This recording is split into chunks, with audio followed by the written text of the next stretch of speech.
Muy buenas tardes. De nuevo con ustedes, Fausto Amador Arrieta y quien les habla, Mimi Prado. Les recordamos que este programa en 89.1 en cadena radial costarricense se va a transmitir también en repetido a las 11 de la noche y que también lo pueden seguir en canal de YouTube utilizando Mimi Prado, que es la manera más ágil de entrar.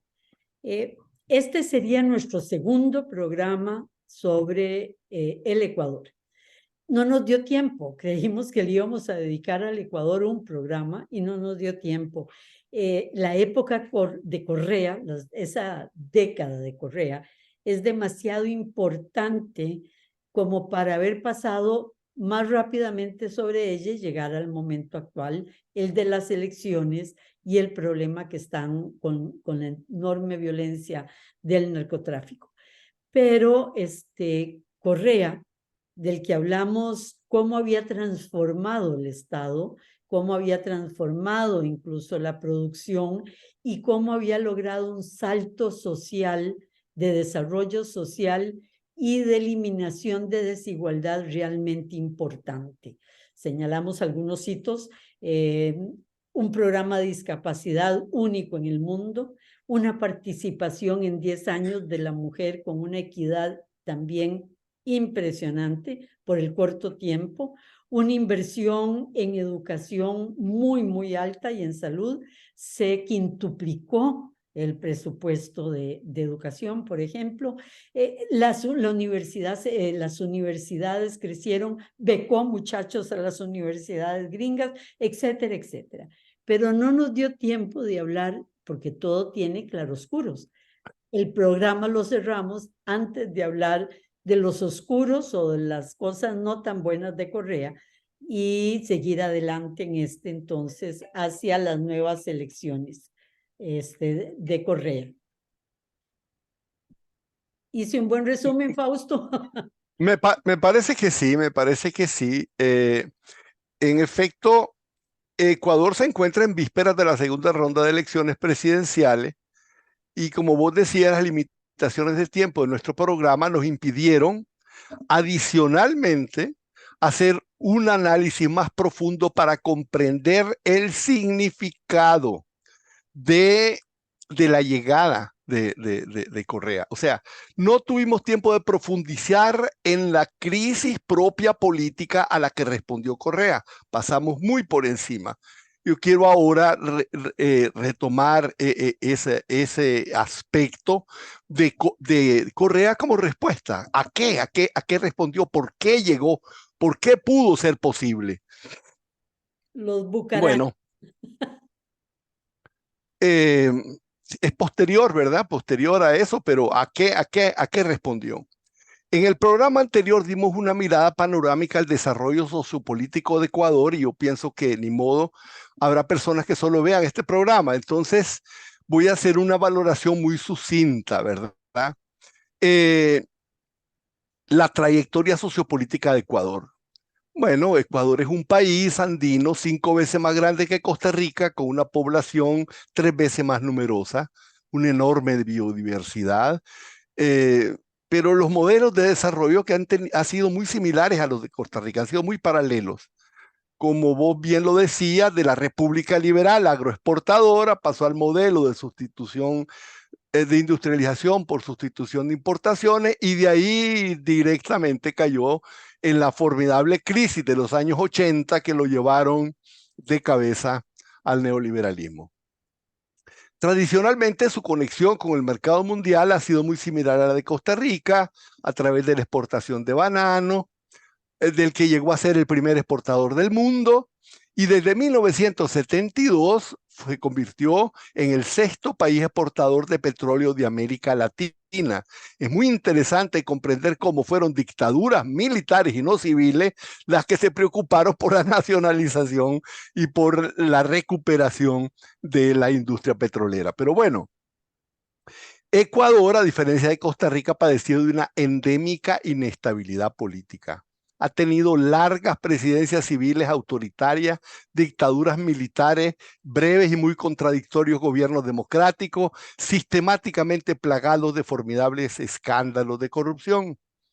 Aunque muchos de los gobiernos ecuatorianos se han autoproclamado de orientación socialdemócrata, la realidad ha sido que la inversión social ha sido escasa y los grandes ingresos del país han quedado en muy pocas manos. Una sola familia, decíamos la vez pasada, y lo repito ahora, la familia Noboa, formó un consorcio agroindustrial y exportador junto a compañías navieras propias que llegaron a generar más del 5% del PIB de Ecuador. Lo digo porque volveremos a eso tal vez en algún momento adelante. Daniel Noboa, actual candidato a segunda vuelta electoral contra la corriente correísta, es el nieto del fundador de ese emporio agroexportador. Bueno, en 1980 cayó la primera crisis económica estructural, tuvo que renunciar al modelo de sustitución de importaciones y los ajustes de recortes en el gasto público afectaron, como en todas partes, salud, vivienda, educación. Esos años se adoptó la radical política neoliberal que disminuyó todavía más todas las formas de inversión social. Y así llegamos a 1990, cuando el índice de desarrollo humano de Ecuador estaba 37 puestos por debajo del de Costa Rica. 37 puestos. La inestabilidad política es el rasgo predominante de la historia de Ecuador. Se podría decir que Ecuador es un país en constante contradicción consigo mismo, en una permanente búsqueda de un paradigma nacional propio, compartido y sostenible que no encontraba y que no encuentra. Y nada expresa mejor el signo de esa historia que su búsqueda incesante de un pacto social que le satisfaga, que le dé sentido de cohesión social. Salvo tal vez Bolivia, ningún país de América Latina ha tenido los vaivenes sociopolíticos de Ecuador. Baste decir que desde que es república independiente, eso fue en algún día de mayo de 1830, hasta 2008, el sistema político ecuatoriano ha tenido 18 constituciones. 18. 10 en el siglo XIX, 7 en el siglo XX y la última en 2008, producto del movimiento disruptivo y reconstructivo promovido por Rafael Correa. Y ahora decíamos que caímos en 1990. La inestabilidad política va a conducir a 3 grandes procesos. Primero, los partidos políticos de izquierda y de derecha se van desprestigiando y perdiendo sentido de representación. Ese fue el primer proceso.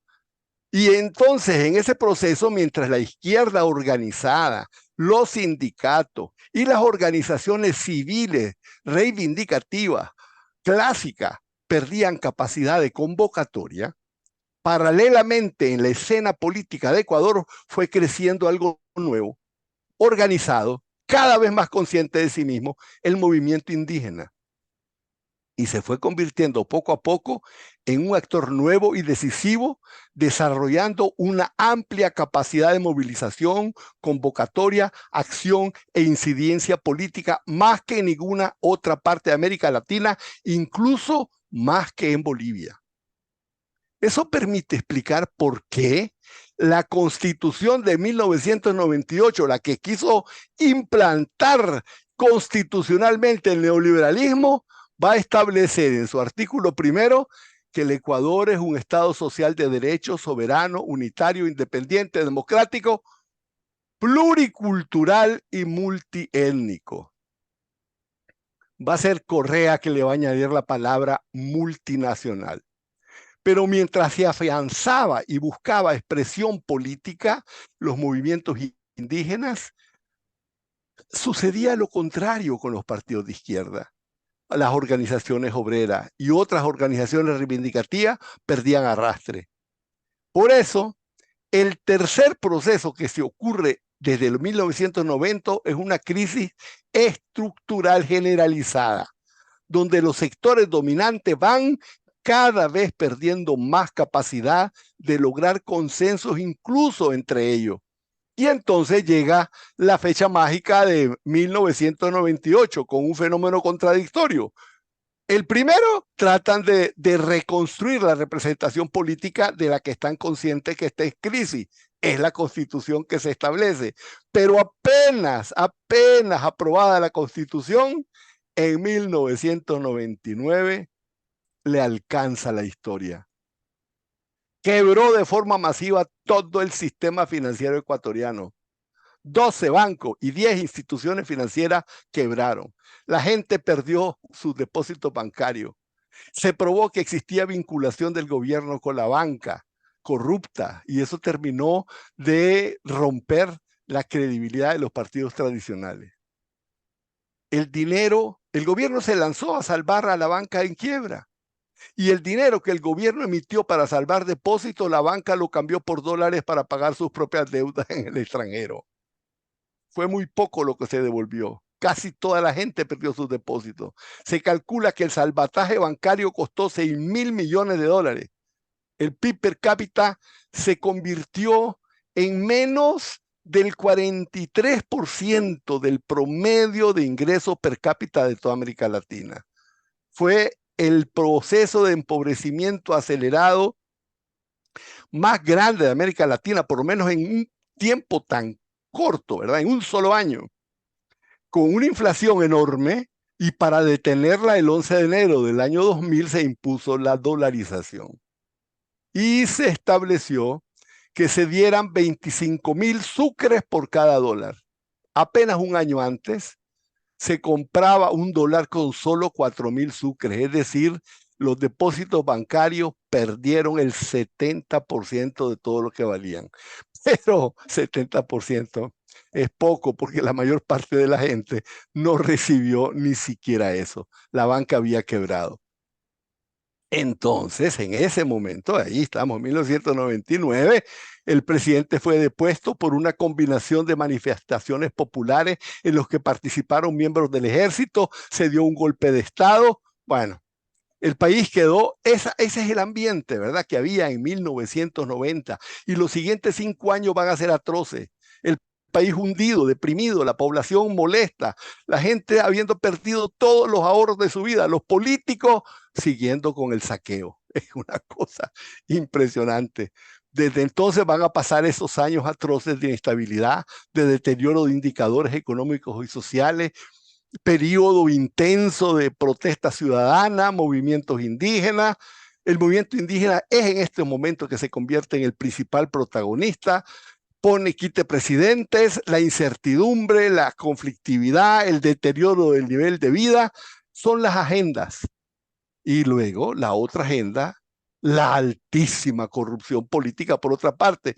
Bucaram, no me acuerdo cómo se apellida, es un presidente de este periodo. Y todo condujo a una crisis estructural generalizada. Es decir, ¿qué es una crisis estructural generalizada? Es la confluencia de 4 crisis.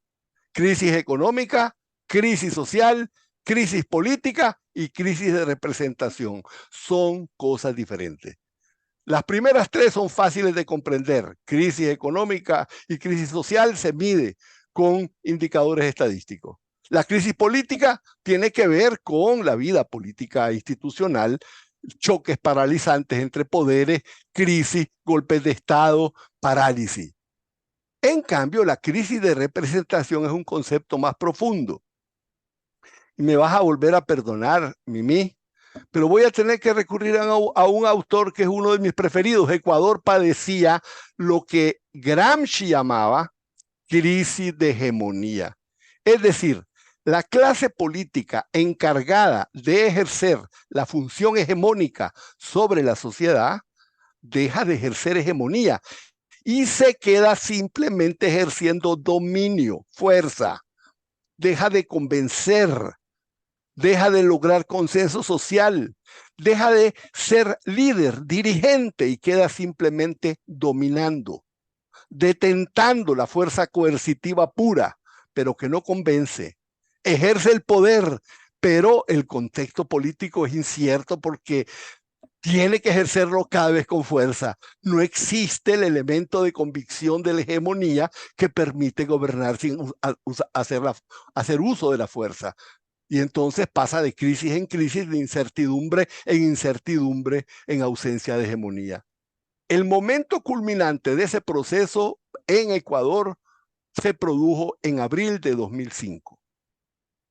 El establishment lo llamó, curiosa frase, a mí me resultó cuando la oí, es muy rara, revuelta forajida, y le decían forajida porque el elemento indígena de las revueltas era muy fuerte, pero había militares, estudiantes, era algo así, llamémosle la primavera de Ecuador.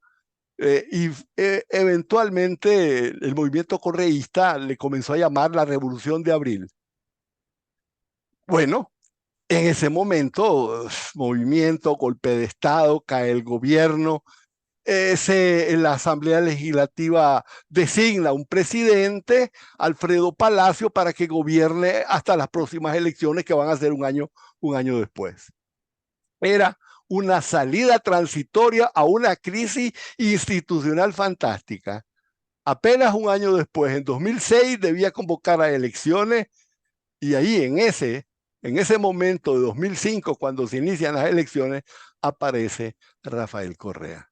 Yo creo que este contexto permite un pedacito de la comprensión de lo que fue Rafael Correa, pero no totalmente, porque va a venir la personalidad de Correa que lo va a convertir a él mismo en el personaje necesario de ese momento. Bueno, Palacio, mandatario surgido de la Revolución de Abril, era un presidente de recambio.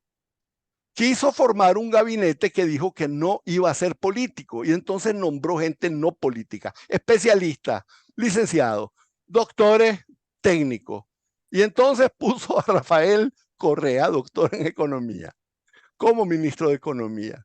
Y así de la nada, y sin haber tenido nunca ninguna experiencia ni administrativa ni política, Correa entró de lleno, no a la política, sino a la administración pública, a un gobierno. Ahora, Palacio era un hombre de izquierda, curiosamente era un médico de izquierda y conocía el pensamiento de Correa, no lo nombró a ciegas.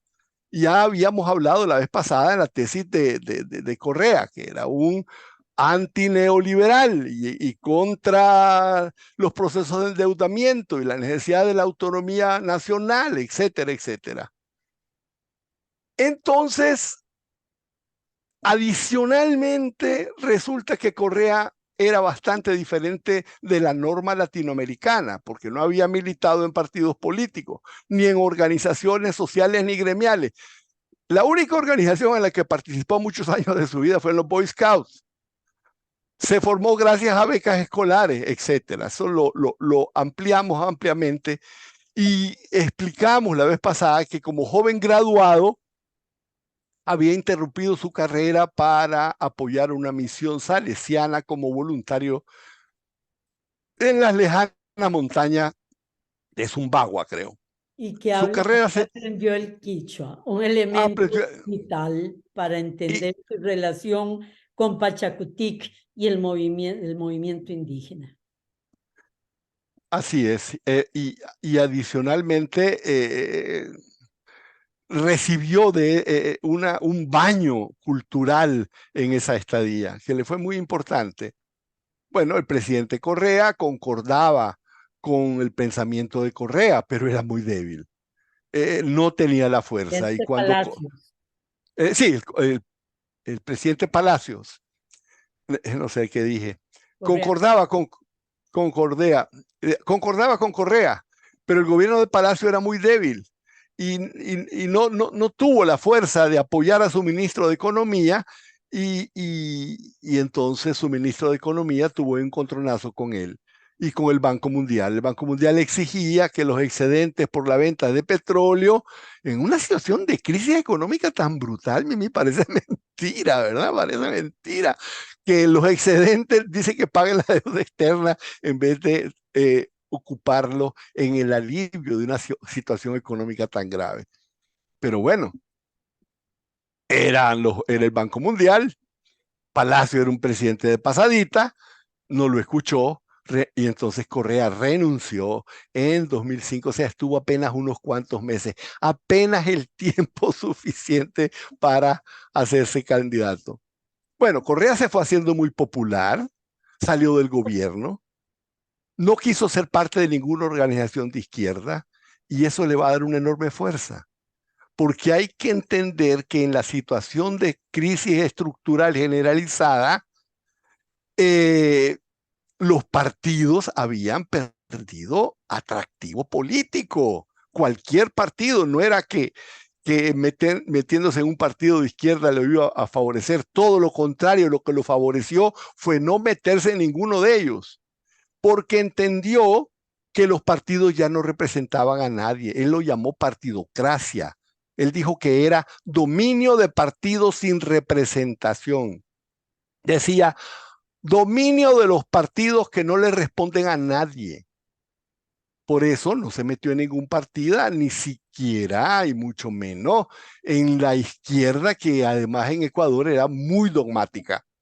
Por eso no presentó candidatos a diputados. Y su eje, que es lo interesante, fue la reconstrucción de un sentido de nación.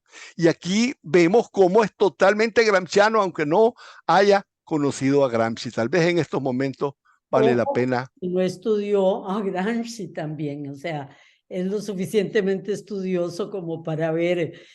¿Por qué? Porque él hizo, además de la revolución ciudadana y de la participación ciudadana, el eje de todo su accionar político, con los consejos ciudadanos, los consejos indígenas, ¿verdad?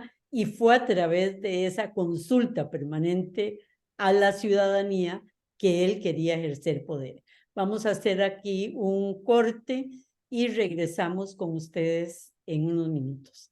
De nuevo con ustedes, nuestro segundo programa sobre el Ecuador y su situación actual de crisis política y social enorme. Para entender qué es lo que está pasando, hemos hecho un programa que les sugerimos poder oír el anterior programa sobre el Ecuador y ahora en que analizó Fausto las causas estructurales de la llegada de Correa al poder. El por qué aparece una figura como Correa. Sí, por lo menos porque una figura como Correa logra en condiciones sociales semejantes, con un poquito de suerte, porque a todo las estrellas tienen que alinearse, ¿verdad? Es la situación política, el personaje que esté puesto en el lugar correcto, en el momento correcto, y Y que todas suba esas el cosas. petróleo y que suba el precio del petróleo, que también ha sido una suerte para esa década de Correa. Tuvo medios para poder enfrentar sus reformas. Sí, en particular, bueno, bajó, cayó el peso del petróleo y creó toda la situación, y luego fue uno de los elementos que permitieron su ascenso. Pero bueno, el eje central, decíamos, de Correa fue la reconstrucción de un sentido de nación a partir de un nuevo pacto, pero un nuevo pacto diferente, porque es un nuevo pacto en donde va a tratar de reconstruir la pérdida de representación política. Y él lo dijo con toda claridad en su discurso de toma de posesión.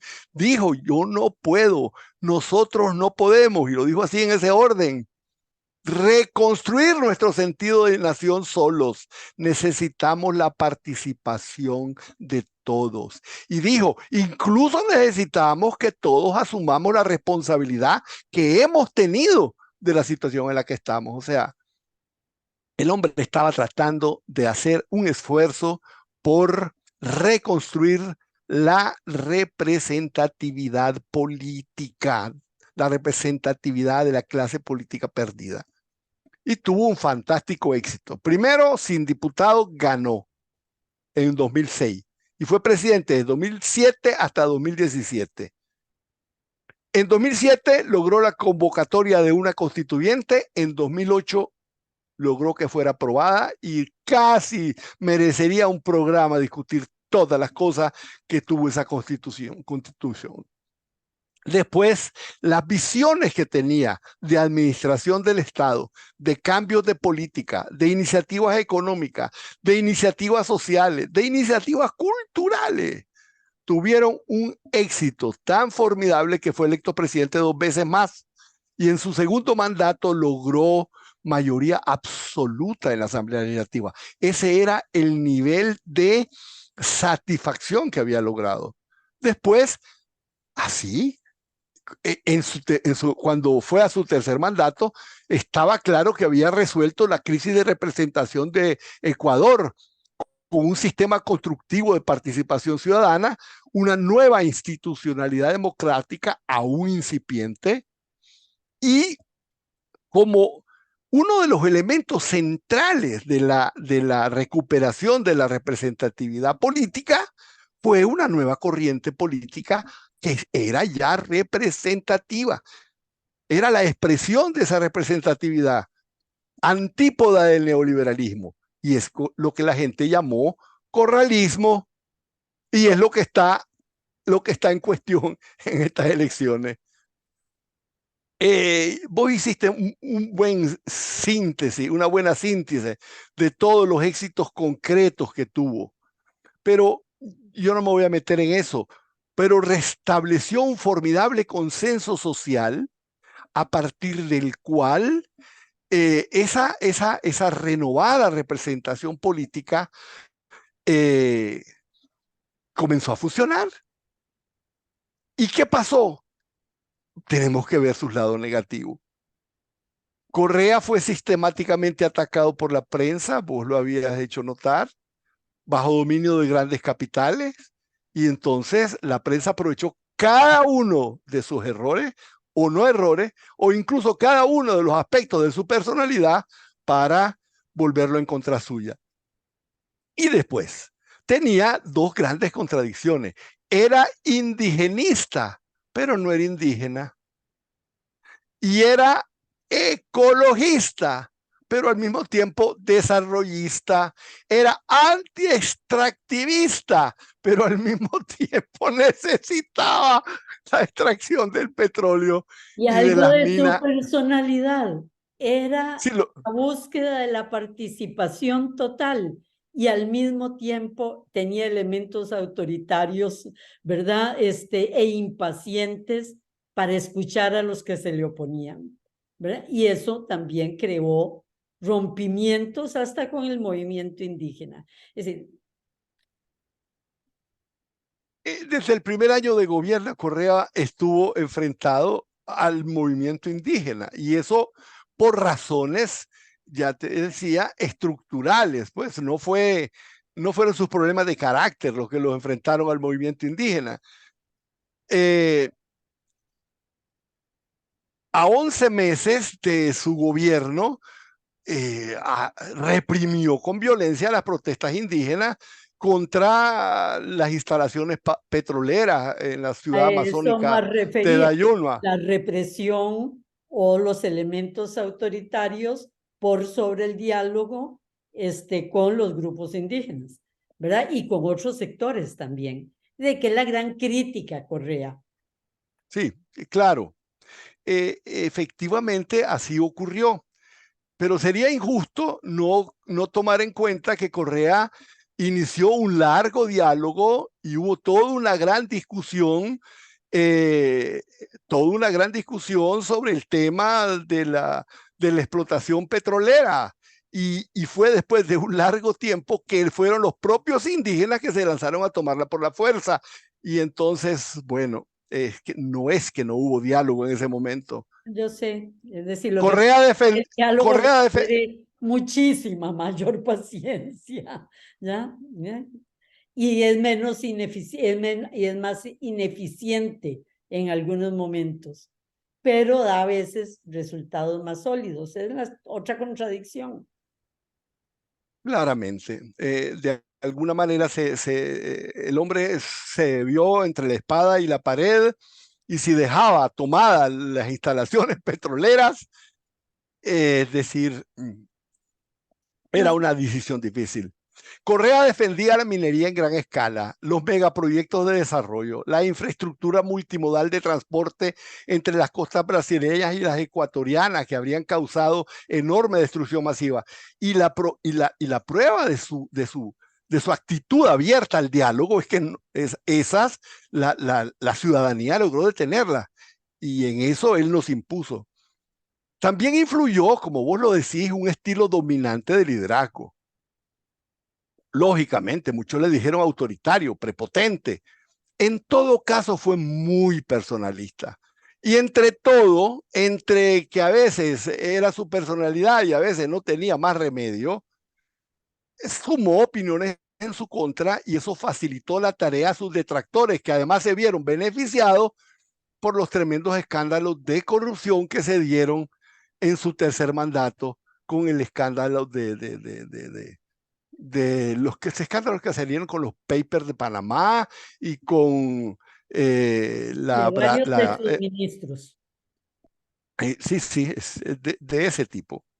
Y lo acusaron incluso de que había recibido dinero para concederle a la empresa brasileña Odebrecht. Odebrecht, concederle contrataciones, etcétera, a cambio de dinero para la campaña electoral.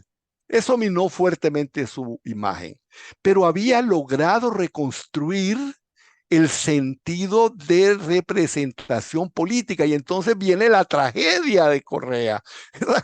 Bueno, la suerte, a veces te ganas la lotería, Vivi, a veces te ganas un cáncer. Es decir, el Correa apoya como sucesor, con todo el peso que le daba a él al apoyo, a los minusválidos, etcétera, escoge como sucesor a Lenín Moreno. Lenín Moreno gana la presidencia, Y ahí de gana. nuevo problemas. ¿Por qué alguien tan astuto, tan líder, comete un error tan grande? ¿Verdad? A la hora de escoger, que escogió mal, porque fue quien se doblegó ante el poder neoliberal internacional y nacional y cambió las políticas correístas. ¿Pero por qué lo escogió? Porque era una buena imagen.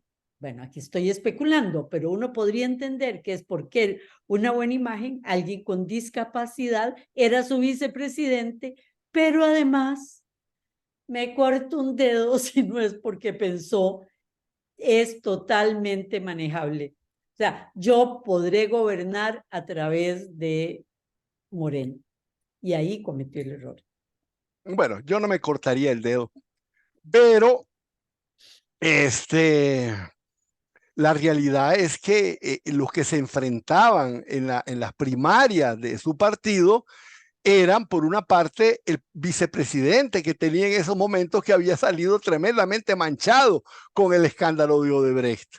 Y ese era, no el que tuviera bonita imagen o que lo controló, no. El preferido de él era quien lo había acompañado, un técnico como él, que era su vicepresidente, y ese es el que había preferido. Y entonces, ante el escándalo de la corrupción, en las primarias del partido no tiene más remedio que apoyar al otro, a Lenín Moreno.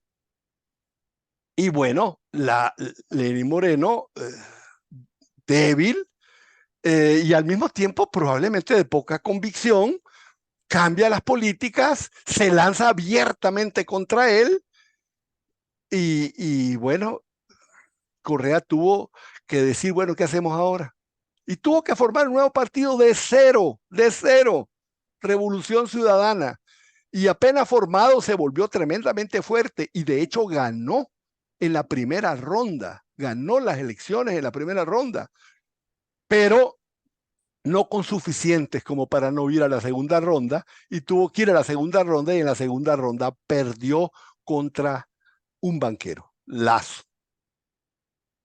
Derivado de lo anterior, desde el gobierno de Lenín Moreno, el gran beneficiario, para decirlo de una forma fea, de la pérdida de consenso social ha sido el deterioro de las condiciones sociales.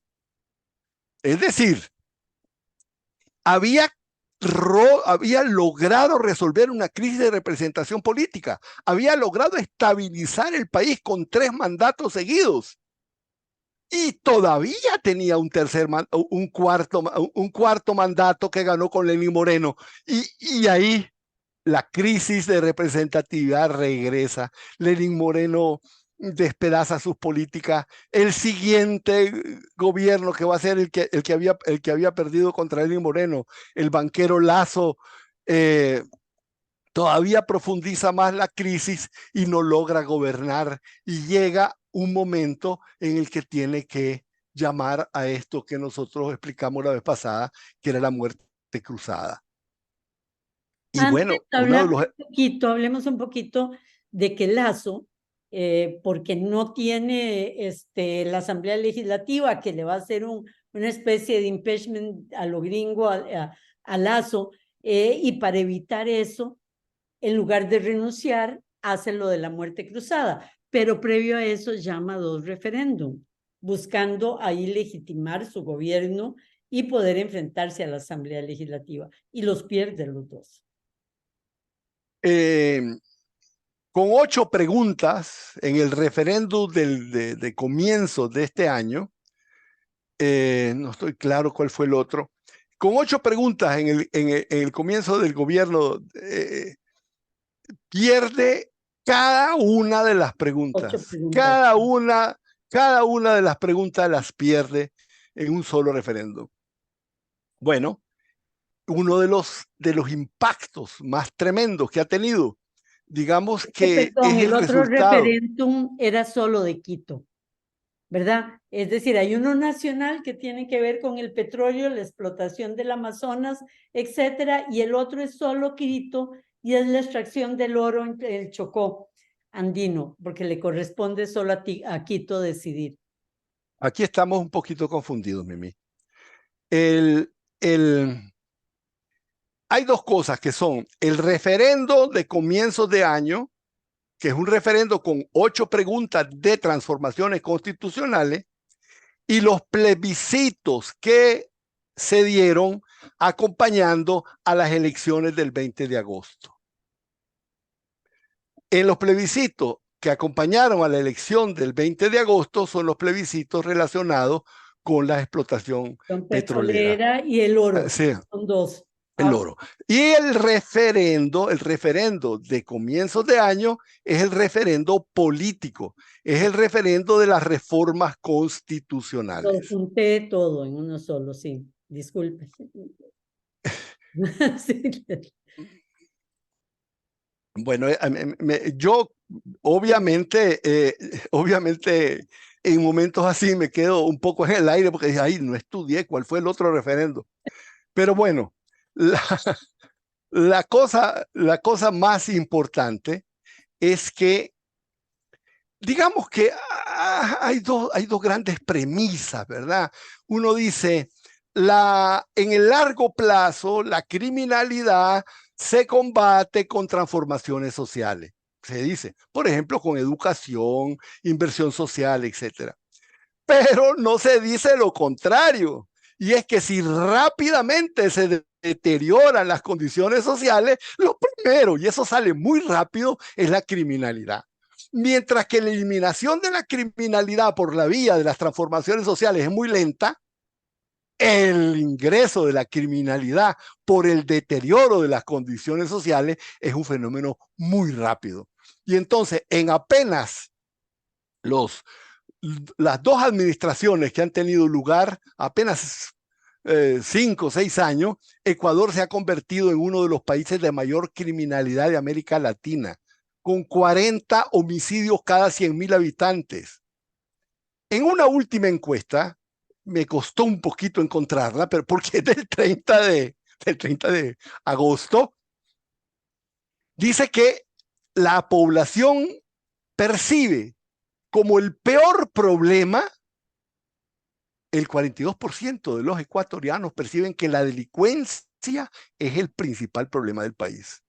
El segundo es la corrupción, pero muy abajo, con sobre el 17%. Y en cambio, la situación económica, la pobreza y todos esos elementos son mencionados por el 8, por el 3, por el 4%, o sea, muy por debajo de las preocupaciones ciudadanas.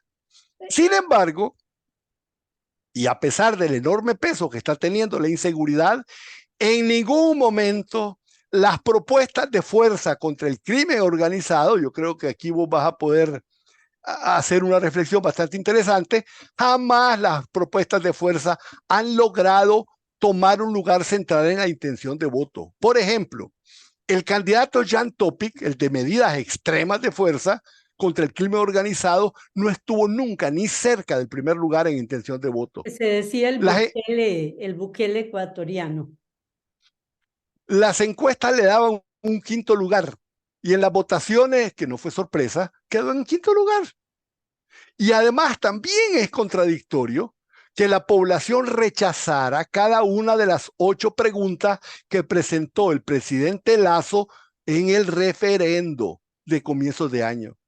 Esas preguntas abordaban precisamente la mano dura contra la delincuencia. El presidente Lasso creyó que como las encuestas decían que la población estaba preocupada, en más del 50% estaba preocupada por la delincuencia y el narcotráfico, que si proponía mano dura contra la delincuencia y el narcotráfico, iba a ganar los referendos y los perdió.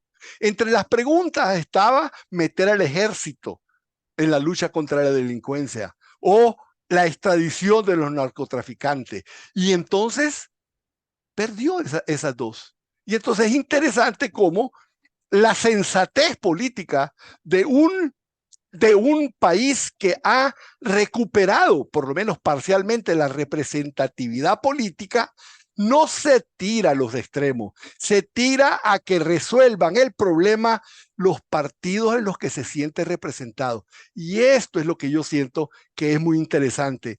En el mismo momento en que están diciendo que el 52%, el 42% está diciendo que el principal problema es la delincuencia y el narcotráfico, en ese mismo momento de las encuestas, el correísmo está ganando en intención de votos en ese momento con el 53-54%, listo para ganar en primera vuelta. Parece que todo esto lo cambió el asesinato de Villavicencio, pero veamos esos dos elementos. Y por un lado, dice... incluso que se acusara Correa de ese asesinato y produjera... Sí, claro, eso le afectó, pero veamos ese paralelismo, que al mismo tiempo que están diciendo que el problema principal es la delincuencia, al mismo tiempo están diciendo esto solo resuelve el partido que tiene mi representatividad política. Y que busca el desarrollo social y no la fuerza para resolver el problema. Aquí eso es muy interesante y hay una acotación que quería hacer, que no es solo la crisis económica y social la que hace la explosión de la delincuencia en el Ecuador, sino unos hechos externos que tienen que ver con Perú, que tienen que ver con Colombia. La guerra del Plan Colombia limpia Colombia, pero nos trae unos elementos del narcotráfico a Ecuador y a Costa Rica, ahí lo sentimos. Y otro elemento de Colombia, la paz firmada hace que guerrilleros narcotraficantes no entren en el juego de la paz, porque están más interesados en el narcotráfico que en la parte política, y se van y se establecen en el Ecuador. Entonces les llegan bandas organizadas de Colombia, de Venezuela y del Perú, y en 4 años toman cárceles y en 4 años entran a la policía y al ejército a influenciarlos y a la clase política, ¿verdad? Y cambia totalmente el panorama en el Ecuador. Lo importante es lo que señalaba Fausto, la gente pareciera tomarlo con inteligencia, la búsqueda de salidas de este problema. El debate de los candidatos finalistas va a ser el 1 de octubre, 14 días antes de las elecciones, y la gran pregunta es si los ecuatorianos verán la respuesta a sus problemas en la recuperación de la representatividad política o en un nuevo llegado que no tiene diputados, que no tiene partido y que no representa realmente todavía a nadie. Muy bien. Muchas gracias, Fausto. A todos ustedes, muy buenas tardes.